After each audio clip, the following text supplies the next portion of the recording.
Oh, vous êtes là? Bonjour! Aujourd'hui, un autre top 10 parce que je sais que vous aimez beaucoup ça.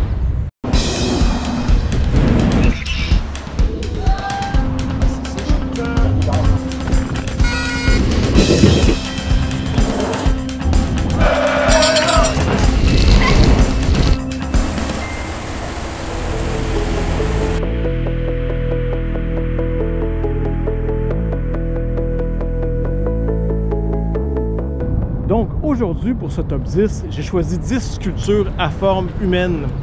Disons les sculptures un peu plus abstraites qui montrent d'autres choses que des humains ou des humains hyper stylisés. Je vais me garder un autre top 10 pour faire ça. Aussi, j'exclus tout ce qui est statue sur fontaine parce que ça aussi, ça va faire l'objet d'un top 10 un jour. Vous les voyez, il y a comme deux sortes de statues humaines à Montréal.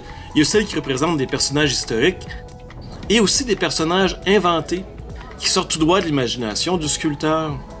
J'ai choisi cette statue-là parce que je les trouvais belle, évidemment, mais aussi et surtout parce que j'aime beaucoup le personnage représenté. Il est parfois très significatif pour Montréal. Et vous allez voir, des fois, les statues sont pas toutes seules, et c'est l'ensemble que je juge. Évidemment, tous ces choix-là sont hyper subjectifs. Et avant de vous présenter ce top 10, je vais vous parler de quelques statues qui méritent quand même qu'on en parle. La première statue dont je voulais vous parler est située sur le parvis de l'église Saint-James. Elle représente un homme, probablement un itinérant, couché sur un banc avec un drap par-dessus lui. L'œuvre de Timothée Schmaltz s'appelle « Jésus le sans-abri ». On voit bien que c'est Jésus, avec les trous laissés par les clous dans les pieds. Ça fait beaucoup réfléchir au sort qu'on laisse aux itinérants de nos jours. Et si c'était Jésus? L'autre sculpture qui ne s'est pas qualifiée dans le top 10 est située juste de l'autre bord de la rue Sainte-Catherine. C'est le monument à Édouard VII, le roi qui a succédé à la reine Victoria. C'est l'œuvre de Louis-Philippe Hébert. On a inauguré sa statue en 1914 en grande pompe. Il me semble que le Square Phillips a l'air plus grand tout d'un coup. Toutes les autres sculptures au pied de la statue sont très représentatives du roi. Certaines représentent l'agriculture, d'autres l'éducation ou la paix. Sur le côté ouest, on a 4 femmes particulièrement intéressantes. Elles représentent les 4 peuples fondateurs de Montréal, les Français, les Anglais, les Irlandais et les Écossais. Et elles se tiennent toutes par la main. C'est beau la paix. Vous avez sûrement remarqué l'incroyable nombre de pigeons qu'il y a tout autour de la statue. Ils ont vraiment élu domicile ici, au Square Phillips. Et c'est pour ça qu'on a mis plein de petits piquants sur la tête et les épaules de Georges, pour pas que les pigeons aient se poser dessus et faire leur caca.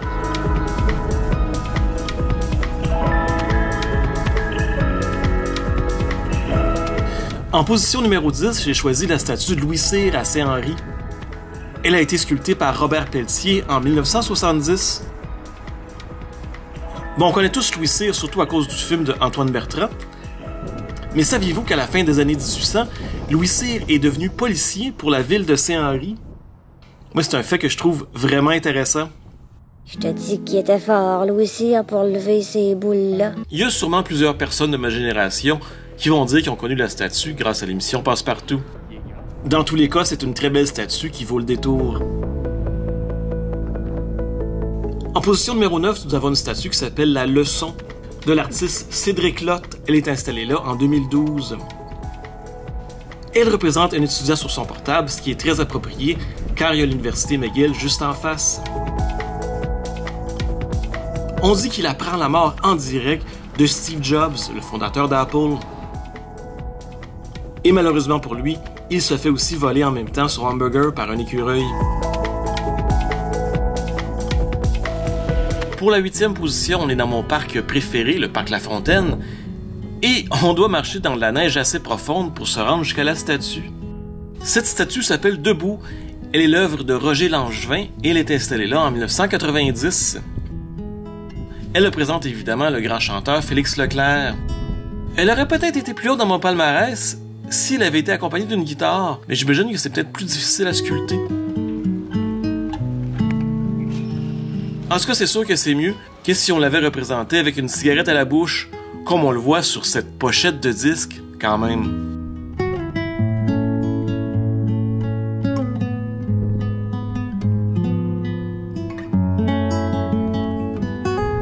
On est maintenant sur la rue McGill College, juste un petit peu plus au sud de la sculpture de l'étudiant. Cette sculpture s'appelle Le banc des secrets. Elle date de 1989. Elle est de l'artiste Léa Vivo. Elle représente un petit gars puis une petite fille. Et le jeune homme semble dire un secret à sa blonde. Moi, je le trosse vraiment pas, ce petit gars-là. Il est pas mal ratoureux. Léa Vivo a fait 2 autres sculptures avec les mêmes personnages.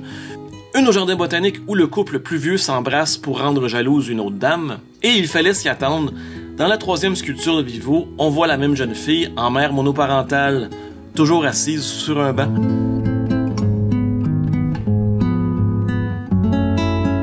Pour les 2 prochaines sculptures, on se rend à la place d'Armes.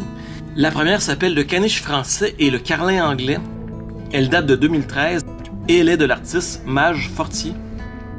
Au sud de l'édifice de la Banque nationale, on a un homme chic d'allure anglaise qui tient dans ses mains un pog ou un carlin en français.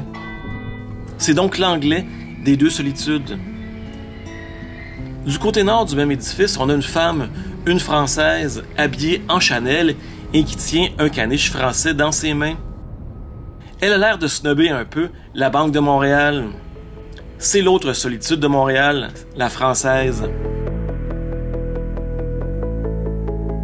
Au milieu de la place d'Armes, on a une statue beaucoup plus vieille. C'est le monument à Paul Chemédé de Maisonneuve. C'est l'œuvre de Louis-Philippe Hébert et elle date de 1895.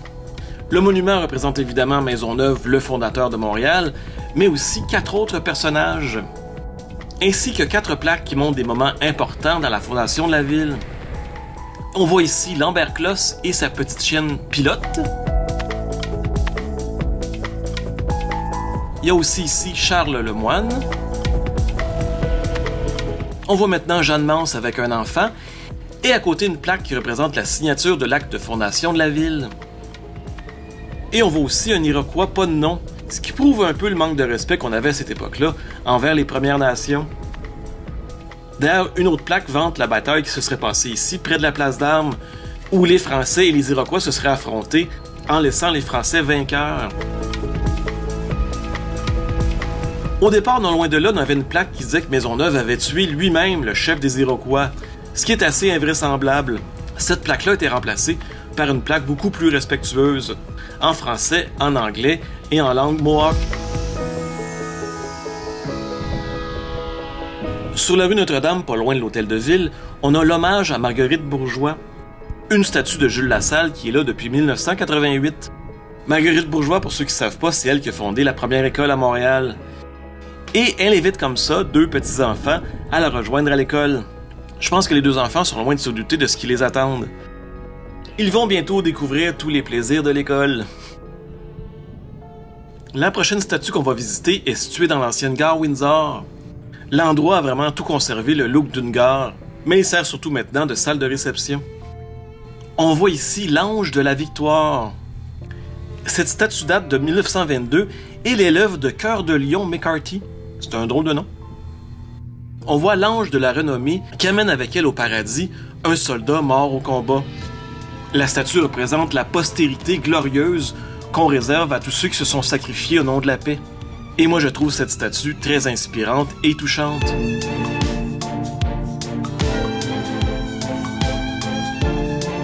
On est maintenant dans Rosemont, sur le boulevard Saint-Joseph, à côté de la Caisse des pompiers. Ici, on a le monument en l'honneur des pompiers décédés. Il est là depuis 2013 et il est l'œuvre de Jean-Pierre Busque. C'est une autre statue que je trouve vraiment touchante. Un pompier en réconforte un autre qui vient d'assister à la mort d'un de ses camarades de travail. Ça nous rappelle que ce métier-là, encore aujourd'hui, est un métier très dangereux. Et cette sculpture, d'après moi, est vraiment très réussie.